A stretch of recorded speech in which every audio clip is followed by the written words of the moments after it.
నా పేరు సాయి గణేష్. నేను ఎంఎస్సీ సెకండ్ ఇయర్ చదువుతున్నాను. Department of plantations and spices of medicinal aromatic plants.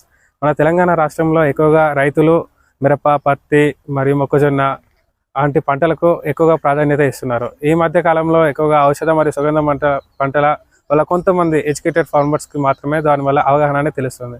చిన్న సన్నకారు రైతులకు అనేది ఔషధ మొక్క మరియు సుగంధ మొక్కల మీద అవగాహన అనేది చాలా తక్కువగా ఉన్నది. సో ఇప్పుడున్న మన జనరేషన్లో ఆఫ్టర్ కోవిడ్ తర్వాత ఔషధ మరియు సుగంధ మొక్కల యొక్క ప్రాధాన్యత అనేది బాగా పెరిగిపోయింది. ఎక్కువ ఇమ్యూనిటీ బూస్టర్ అంటే మన లైక్ అశ్వగంధ, వట్టివేరు, బిల్లగన్నేరు అట్లాంటి మొక్కల్లో ఎక్కువగా ఔషధ గుణాలు ఉండడం అనేది మన రోగనిరోధక శక్తిని పెంచుకోవడానికి ఎక్కువగా అశ్వగంధ అనే మొక్కను ఎక్కువ వాటి యొక్క రూట్స్ నుంచి ఎక్స్ట్రాక్ట్ చేసిన అందులో ఉన్న కెమికల్ కాన్సన్ట్రేషన్స్ని మనం ఎక్కువ యూజ్ చేయడం అనేది జరుగుతుంది.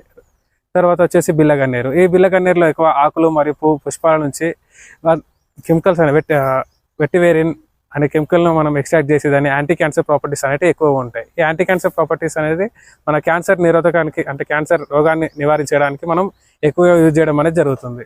సుగంధ ద్రవ్య పంటలు వచ్చేసి మన తులసి కానీ, తులసిలో డిఫరెంట్ స్పీసెస్ ఇప్పుడు ఉన్న వట్టివేరు కానీ, వట్టివేరు మనం కూలింగ్ ఏజెంట్గా అంటే ఎండాకాలంలో కూలర్లకు కానీ, వెంటిలేటర్స్ కానీ ఎక్కువగా ఈ వట్టివేరు అనేటివి కూడా.